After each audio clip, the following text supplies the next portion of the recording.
Welcome back, Bulls fans. I've got another scouting report for you guys. Today, I'm going to talk about Rafael Castro out of George Washington. You know the drill by now. Going to give some strengths, some weaknesses, a comparison that Rafael himself actually gave that I think is a pretty good comparison. And overall, just how I would feel about the Bulls taking him. But before I get into the video, I want to know, are you guys excited for the draft? We got 8 more days until we know the next generation of Bulls basketball players. I'm really excited, but I want to know if you guys are. If you are, hit the like and hype button down below. Now, Rafael Castro is a 23-year-old senior out of George Washington, as I said, played his first 2 years at Providence and then transferred. I mean, you know how the landscape of college basketball is nowadays. If you get buried in the depth chart, you just move schools. He's a power forward listed at 6'10" and measured in at the combine with a 7'1" wingspan.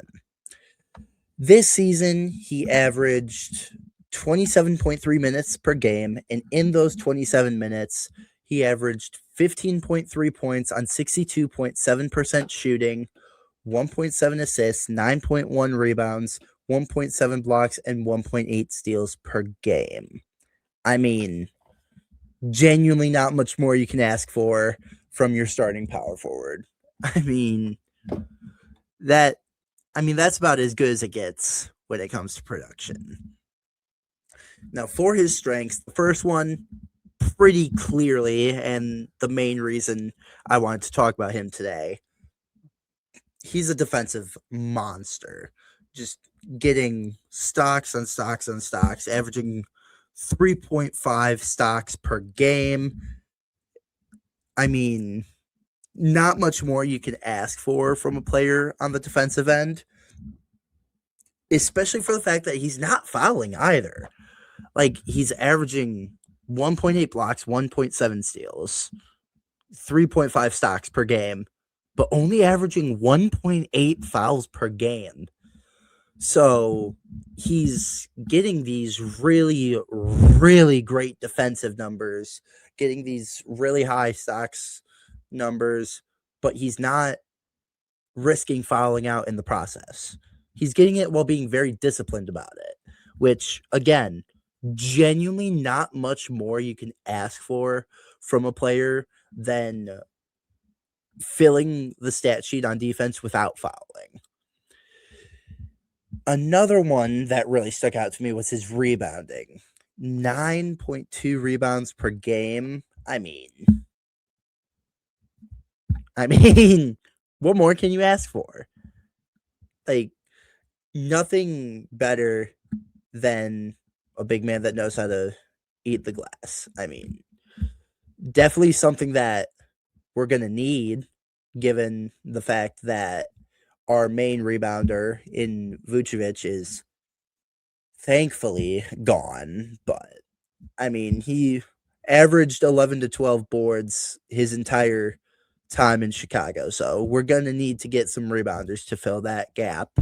And, I mean, 9.2 in college feels about as good as you can get. The last one I had was his efficiency. 62.7% from the field. Genuinely doesn't get too much better than that. Now, as I always say, unfortunately, with strengths come weaknesses. The first one I have being he's an older rookie. As I said on the About slide, he's 23, but I mean, with how many people have withdrawn from the draft, I think it's going to be really hard to get someone in the second round that's younger than 21. Honestly, it's probably going to be pretty hard to get someone younger than 22, but I mean, not the end of the world to take a flyer on a 23-year-old at the tail end of the draft, because I expect us, if we were to take Castro, I expect it at 56. So, last 5 picks in the draft, taking the 23-year-old, I mean, it's one of those where, yeah, it would be nicer to get a younger prospect, but at the same time, he's 23, so he is on the same timeline as the guys like Modis. So, I mean, not the worst weakness in the world, especially given how I said everyone has withdrawn, so most of the second round is going to be 22 years old, 21 to 23, really. So, not the biggest weakness. The biggest one, like flat out the biggest one I have, he's admittedly a spacing nightmare. The best way I can describe his spacing is he would be a top 10 pick if this was 1992, not 2026. The man he attempted 8 threes in his 4 years of college. Last year, he did not attempt a single three. Rough. I mean, it's rough. But, I mean, we do still have room in the league for guys that don't shoot threes. You don't get many minutes, but, like, this is the 56th pick we're talking about. It's not like we're bringing him in to play 37 minutes a night. I mean, but definitely the biggest weakness. Hopefully, we can get a 3-point shot on him. I mean, if Blake Griffin and Brook Lopez can develop a 3-point shot, I'm sure anyone can. So, hopefully, if we get him, he can develop a 3-point shot and be a little bit more versatile. Next one is the free throw percentage. He shot under 70% from the free throw line. If I remember, it was 66% this season, 62.7% for his career in college from the free throw line. So, got better as college went on, but still not hitting that 70% mark, which I said a few videos ago. No matter what position you are, you should be able to shoot over 70% from the free throw line. I mean, nowadays, you just have to be able to hit free throws. I mean, free is literally in the name.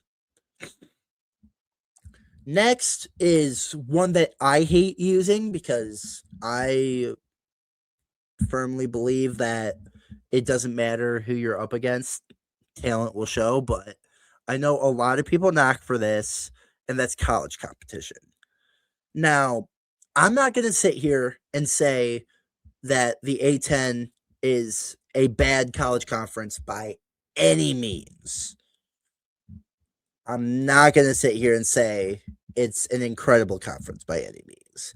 I mean, Dayton, Loyola Chicago, they've produced guys that even though the competition isn't the best in the nation, you can still tell they're NBA guys. I mean, like I said, if you have the talent, people will find you and it'll be shown. But I know people like to say that the stats are inflated because of the competition.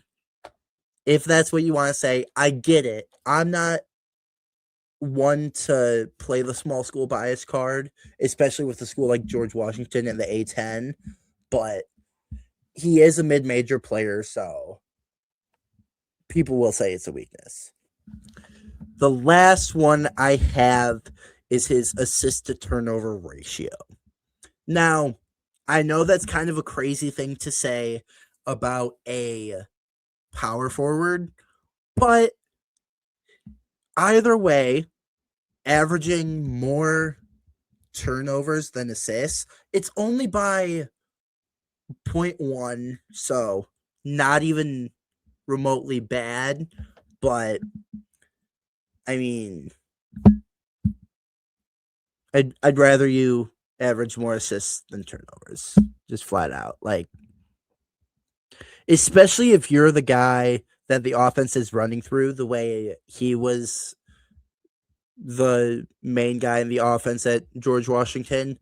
You should be able to get more assists than turnovers. Now, I will give him credit.